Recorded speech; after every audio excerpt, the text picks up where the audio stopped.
नमस्ते प्यारे विद्यार्थियों, आप सबको स्टडी मैथ यूट्यूब चैनल में आप सबका हार्दिक स्वागत है। अभिनंदन। मैं लेके आया हूँ कक्षा 5 की गणित, जो बहुत ही आसान तरीके से। तो अपन पिछले वीडियो के अंदर प्रश्न वाली 10 मुद्रा के बारे में चर्चा कर रहे थे और काफी प्रश्न भी हल कर चुके हैं।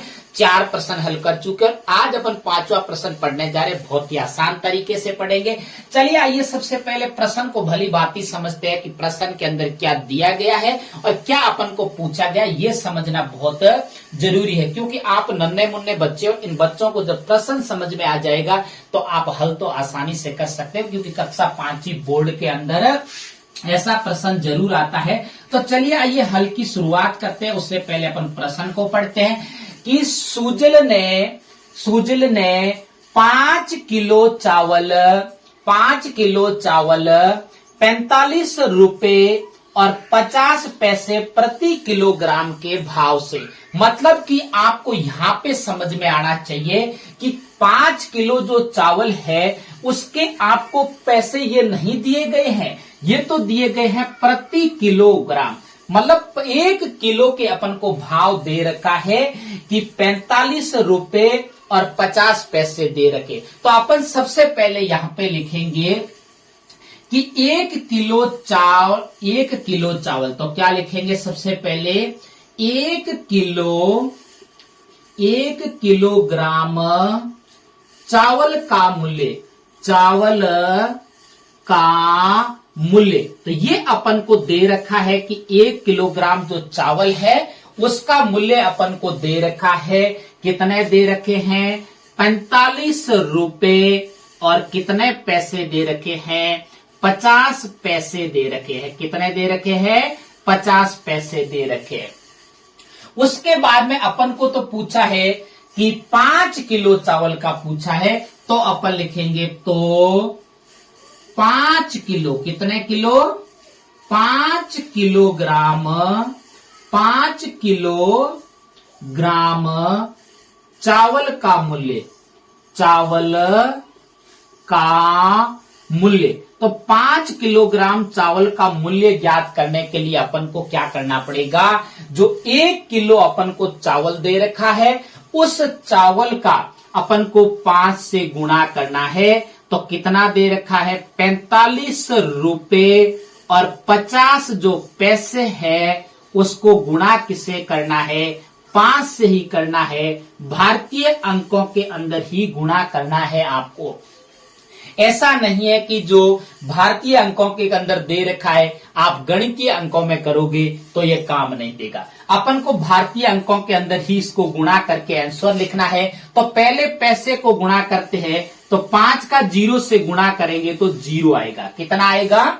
0। मैं बहुत ही आसान तरीके से सिखाऊंगा। आप कैसे भी, चाहे कमजोर बच्चे हैं चाहे होशियार बच्चे हैं, सबको आसानी से समझ में आ जाएगा। तो अब देखो 5 का 5 से गुणा करोगे तो 5 पंजे कितना होता है? 25। और हासिल कितनी लगेगी? हासिल इसके ऊपर कितनी लगेगी? 2 लगेगी। अब देखो ये पैसे तो अपन को प्राप्त हो गए। कितने पैसे प्राप्त हो गए हैं? 50 पैसे। अब रुपए वाला गुणा करेंगे तो 5 पंजे 25, 25 और 2 पहले से हासिल है इसके ऊपर, तो 25 और 2 कितने होते हैं? 27। कितने होते हैं? 27। अब देखो या 27 का 7, ये रुपए चल रहे हैं अब, और हासिल कितना लगा? फिर से 2। फिर 5 का 4 से आप गुणा करोगे, इस 5 का 4 से, तो कितना आएगा? 5 चौके 20, 20 और 2 हासिल जोड़ोगे तो कितना हो जाएगा? 22। कितना हो जाएगा? 22। अब देखो हासिल आप मिटा सकते हो अब, क्योंकि आपको यहाँ पे फिर दिक्कत हो जाएगी। तो अपने पास में जो 5 किलो जो चावल था उसका जो मूल्य प्राप्त हुआ है वो हुआ है 227 रुपए और 50 पैसे प्राप्त हुए। मुझे उम्मीद है कि आपको यहाँ पे आसानी से समझ में आया, क्योंकि यहाँ पे प्रति किलो के अपन को भाव जो ये था वो दे रखा था और अपन को 5 किलो का चाहिए था। तो अपन ने आसानी से ज्ञात कर लिया कि 5 किलो चावल का मूल्य, जब अपन को 1 किलो चावल का मूल्य पता हो तो उसको 5 से जब गुणा करेंगे तो 5 किलो चावल का मूल्य प्राप्त हो जाएगा। चलिए आइए आगे प्रश्न को पढ़ते हैं कि 3 किलोग्राम शक्कर, अब देखो 3 किलोग्राम शक्कर जो कितने 28 रुपए और 60 पैसे प्रति किलोग्राम के भाव से। यहां पे अपन को कुछ शब्दों को पकड़ना है। इसमें भी आपको जो प्रति किलो शक्कर का मूल्य दे रखा है वो अपन को दे रखा है, मतलब कि 1 किलोग्राम शक्कर का मूल्य दे रखा है। तो अपन लिखेंगे 1 किलोग्राम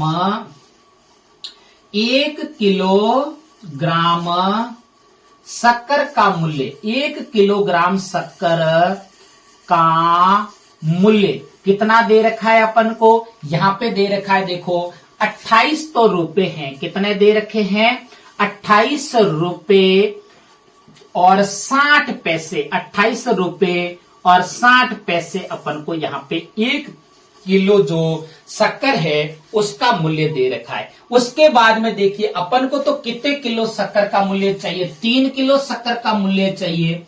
तो यहां पे लिखेंगे 3 किलोग्राम शक्कर का मूल्य, 3 किलोग्राम शक्कर का मूल्य। अब देखो 3 किलोग्राम शक्कर का मूल्य अपन के पास में पता है कि कितना होगा, कि 1 जो किलो शक्कर का मूल्य जो दे रखा है उसको किससे गुणा करना है? 3 से गुणा करना है। तो अपन ने जो 1 किलो शक्कर का मूल्य लिख दिया उसको किससे गुणा करना है? 3 से मल्टीप्लाई, मतलब गुणा करना है। अपन बहुत ही आसान तरीके से इसको कर लेंगे। चलिए उसको 3 का 0 से गुणा करोगे तो कितना आएगा? 0। उसके बाद में 3 का 6 से गुणा करोगे तो 6 ये कितना होता है? 18। 18 का यहाँ पे कितना आएगा? 8 आएगा। कितना आएगा? 8। उसको ये पैसे तो प्राप्त हो गए हैं आपको, कितने? 80 पैसे। हासिल कितनी लगेगी? 1। उसके बाद में जब 3 को 8 से गुणा करोगे तो 8 तिया 24, 24 में 1 जोड़ोगे तो कितना हो जाएगा? 25।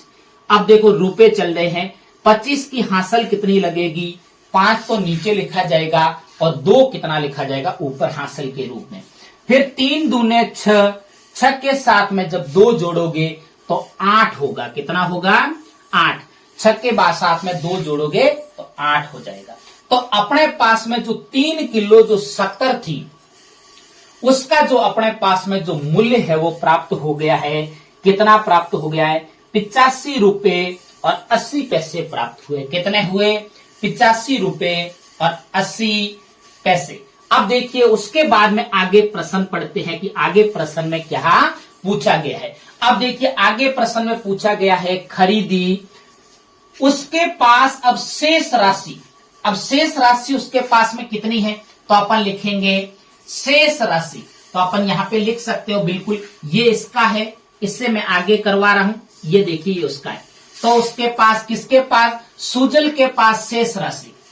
इतना जो सामान खरीदने के बाद सुजल के पास शेष राशि, शेष राशि, जो सुजल के पास शेष जो राशि थी वो कितनी बचत थी?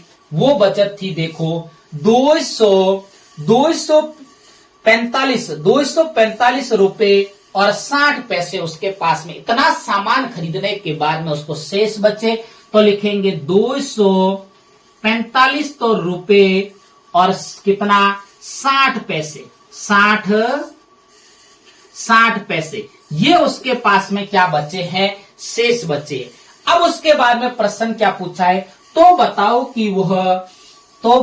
कि वह कितनी राशि लेकर बाजार गया। अब अपन को ये बताना है कि जो सुजल नाम का जो एक व्यक्ति था उसको जो घर से जब बाजार गया तब वो कितने रुपए लेके गया। अब देखो उसका कैसे पता लगाएंगे? तो अपन के पास में जो अपन ने गुणा करने पर जो प्राप्त राशि हुई है उन सभी राशियों को कैसे जोड़ेंगे कि उसके पास कुल राशि प्राप्त हो जाए। तो अपन जोड़ करेंगे। अब देखिए अपन को पता है कि सुजल ने जब 5 किलोग्राम चावल खरीदा तब उसके 227 रुपए और 50 पैसे लगे।